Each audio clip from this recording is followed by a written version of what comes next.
That case where Al-Qaeda had gotten explosives into two packages, both addressed to synagogues in Chicago. Tension between the private sector and the public sector was not working. The concept, you'll recall, after 9/11, and I came into CBP in 2009, 2010, we were still reeling, in effect, from the shock and the trauma of 9/11 8 years before, and the creation of CBP as part of the reorganization of the government to deal with counterterrorism in 2003. But the whole focus in CBP, as it should have been, was on counterterrorism.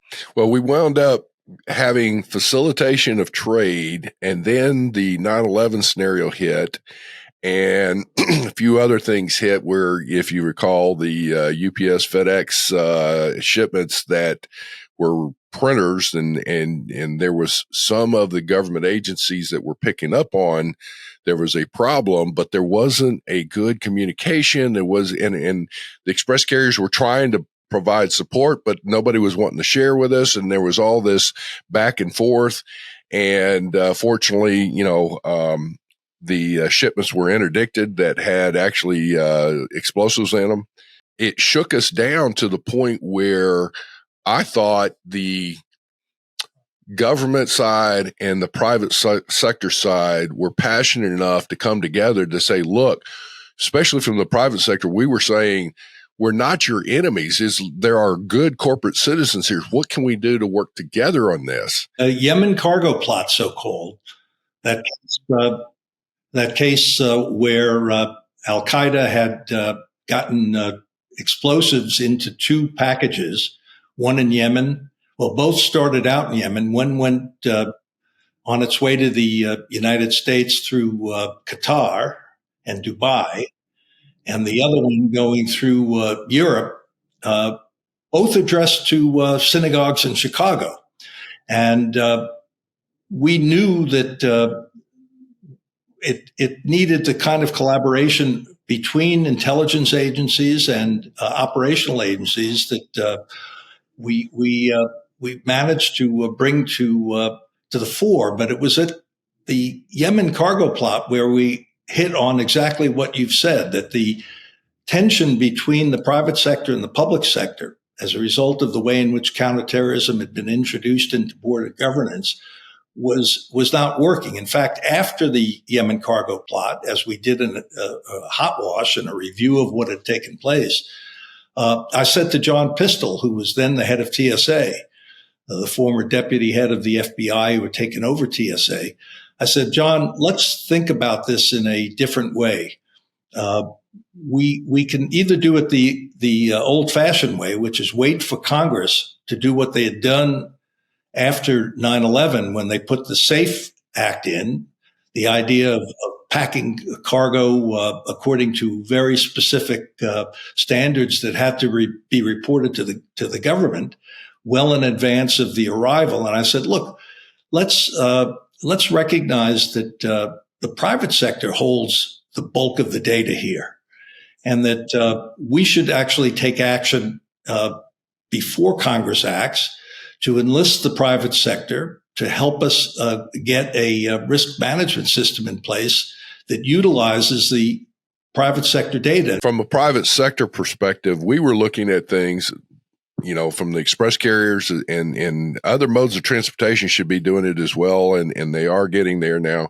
But it was the traditional procedures is you would, here's what's on our aircraft, here's what's on the scenario, and then put it all together and transmit the manifest at one time.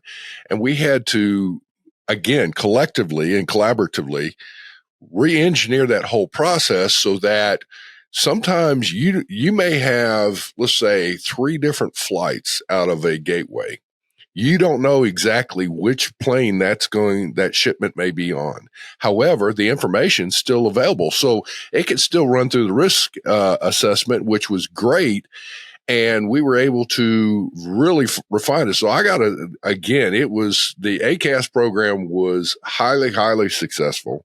world has changed and global trade has changed so dramatically in ways that we ought to explore, that a new way of even going beyond what Andy correctly identified was a completely revolutionary change in the entry system and the harnessing of ACE technology to make this happen so that you could knit together the trade community and share. But information sharing, Lalo, remained the problem. We understood that data was key. Data has become the fourth factor in addition to labor and human capital and financial capital in making things happen.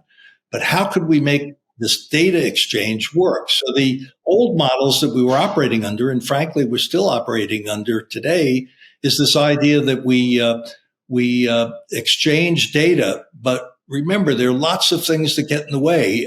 So while we won't take our data and put it in a crate and go to our partner and say, here's our data, you give me your data, because that won't happen because of sovereignty, proprietary, and privacy concerns, we introduced a system of federated search, which remains in effect today. And what that basically is that you could make an inquiry, an individual ping, and people will open up their databases as the express carriers did in ACAS. And they say, what do you know? The government can say, what do you know about this particular shipment?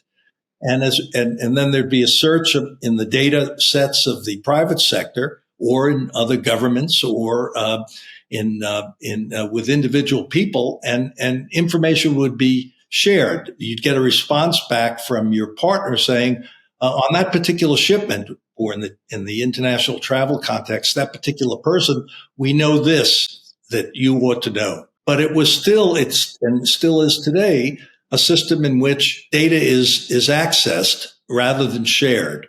Alan, let's take that now and so that people can kind of identify with this. I'm going to give you a little bit of a scenario that some of the things that we're talking about where, let's say an example, because one of the things also that comes into play is an issue where somebody may be importing, let's say, some products, their jerseys or something, that some textiles or whatever.